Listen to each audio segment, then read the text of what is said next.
Renting is throwing money away. You have probably heard that sentence from parents, friends, real estate agents, and anyone who bought a home before prices went up.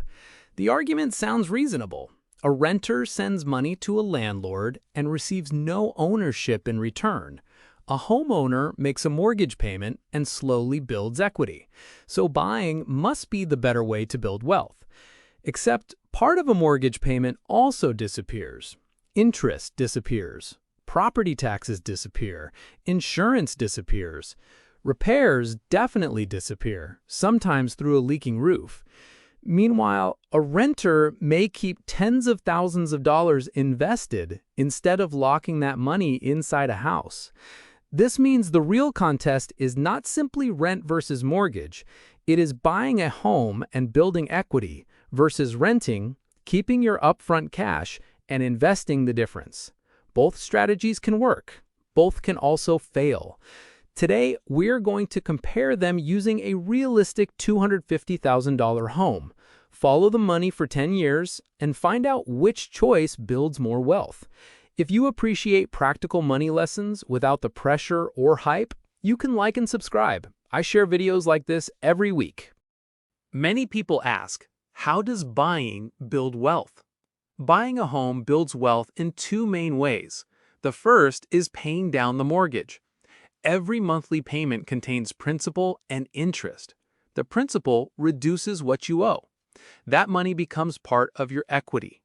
The interest is what the lender charges for giving you the money. It does not become yours. This distinction matters because your entire mortgage payment is not an investment. During the early years of a 30-year mortgage, most of the payment may go toward interest. For example, imagine borrowing $200,000 at an interest rate of 6.5%. Your principal and interest payment would be approximately $1,264 per month. During the first payment, more than $1,080 would go toward interest. Less than $190 would reduce the loan. The equity grows, but it begins slowly. The second way a home builds wealth is appreciation. If you buy a $250,000 home and its value rises by 3%, the home gains about $7,500 in 1 year. That can be powerful because you did not pay the full $250,000 in cash. You may have invested only a down payment while receiving the increase on the entire property. This is leverage. Leverage can accelerate wealth when prices rise. It can also magnify losses when prices fall. A 5% decline on a $250,000 home means a paper loss of $12,500. If your down payment was $50,000, one moderate decline has erased a quarter of your starting equity. Owning a home can build serious wealth, but that wealth does not move upward in a perfectly straight line. People often compare rent with the mortgage payment alone. My rent is $1,500, but the mortgage would only be $1,264. Buying is cheaper. That calculation is missing several bills. Homeowners may also pay property taxes, homeowners insurance, maintenance, repairs, homeowners association fees, and mortgage insurance if the down payment is small. Some of these expenses arrive monthly. Others wait quietly until something breaks. A renter calls the landlord when the water heater stops working. A homeowner calls a repair company and hopes the sound coming from the unit is normal. Before moving in, the buyer also needs a down payment and closing costs. Closing costs can include lender charges, appraisal fees, title services, taxes, insurance, and other transaction expenses. They commonly add another 2 to 5% of the purchase price. Then there is the cost of eventually selling. A homeowner may pay agent compensation, taxes, legal fees, repairs, staging expenses, or other transaction costs. These costs make buying more difficult to justify over a short period.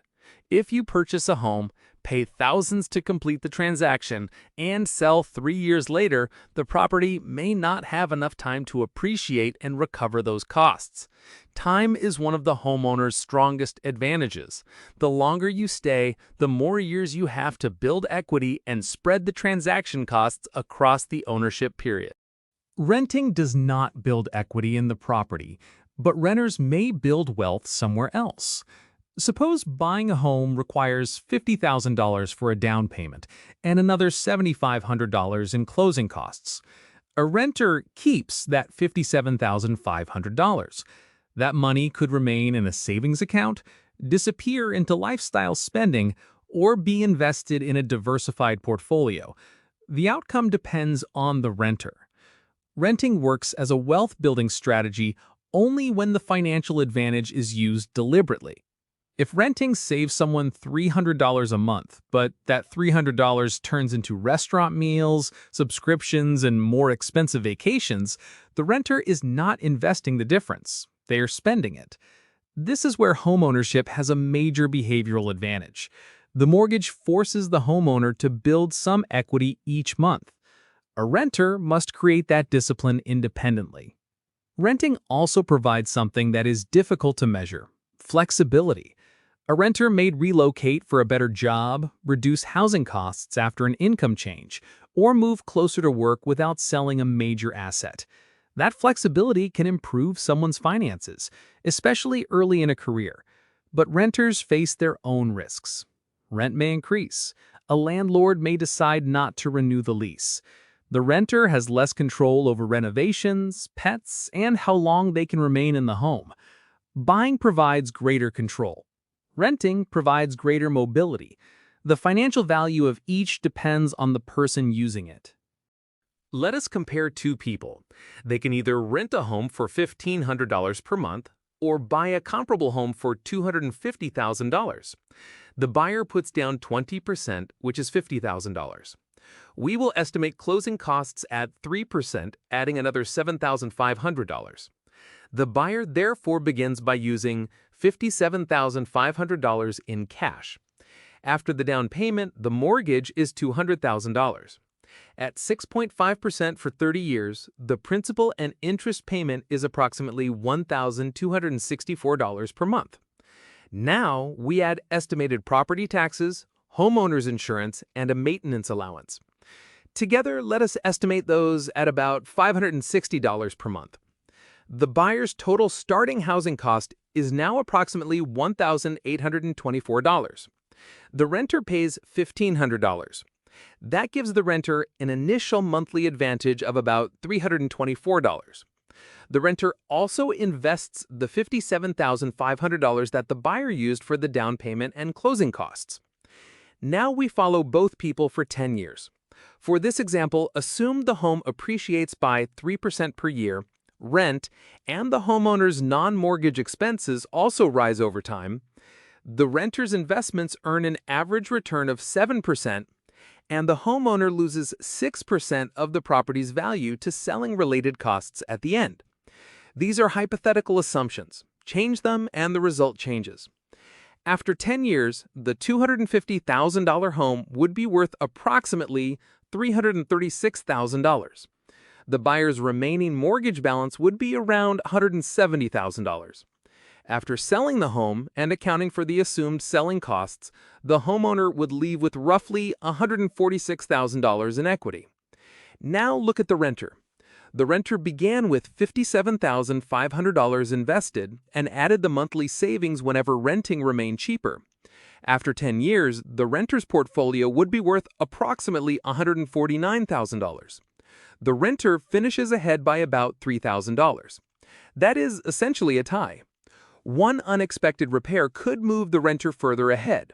One strong year in the housing market could put the homeowner ahead. Increase the home's average appreciation from 3% to 4%, and the homeowner's ending equity rises to approximately $178,000. Now buying wins by nearly $30,000. Reduce appreciation to 2%, and the homeowner ends with only about $117,000. Now renting wins comfortably. A single assumption changed the result by more than $60,000. That is why broad statements like buying always wins or renting is always smarter are unreliable. The local numbers decide far more than the label. Now, when does buying usually wins? Buying becomes more attractive when you expect to remain in the same home for many years. A longer holding period gives appreciation and mortgage repayment more time to work. Buying also becomes stronger when the total ownership cost is reasonably close to the cost of renting a comparable property. The word comparable matters. A person may say, I pay $1,500 in rent, but buying would cost $2,500. Then you discover they are comparing a small apartment with a 3-bedroom house. That does not reveal whether renting or buying is cheaper. It reveals that the house provides more space. Buying may also work well for someone who values stability and benefits from forced savings. Some people are excellent at making mortgage payments but inconsistent at investing. For them, home ownership may produce more wealth simply because the system demands regular payments. Buying becomes dangerous when the purchase consumes nearly every available dollar. A person may own a home that appreciates while carrying credit card debt, skipping retirement contributions, and worrying about every repair. Being approved for a mortgage does not prove that the home fits comfortably into your life. A lender measures whether you are likely to repay the loan. You must decide whether the payment leaves enough room for everything else. And when does renting usually wins? Renting becomes more attractive when local home prices are extremely high compared with rents. It may also make more sense when you expect to move within a few years. Buying and selling are expensive. A short ownership period gives the buyer less time to recover those costs. Renting may also be stronger when flexibility creates real financial opportunities. Moving for a better salary, changing cities, returning to school, or reducing housing costs can have a greater effect on wealth than a few years of home appreciation. But a renter needs an actual investment plan. The down payment should not sit in a checking account waiting to be spent. The monthly savings should not depend on whatever is left at the end of the month. Automatic investing turns renting into a strategy. Without that discipline, the renter may enjoy lower costs for years and still finish with no property and very little invested. So, which one builds wealth faster? Buying often wins when you purchase within your means, stay for a long time, and give appreciation and mortgage repayment enough time to work. Renting can win when ownership costs significantly more, your time horizon is short, or you consistently invest the money that buying would have required. Our $250,000 example ended almost evenly after 10 years. That result is more useful than declaring one side the permanent winner. It shows that small differences in the home price, rent, interest rate, investment return, repairs, appreciation, and holding period can change everything. Before buying, calculate the full cost: the mortgage, taxes, insurance, maintenance, closing costs, and the cash that will remain afterward. Before renting, decide where the down payment and monthly savings will actually go. A homeowner does not automatically become wealthy. A renter does not automatically fall behind. The stronger choice is the one that fits your numbers, supports your life, and allows you to consistently build assets for many years. Because wealth is rarely created by choosing the option that sounds more successful. It is created by choosing a sustainable plan and following through. Thank you for watching.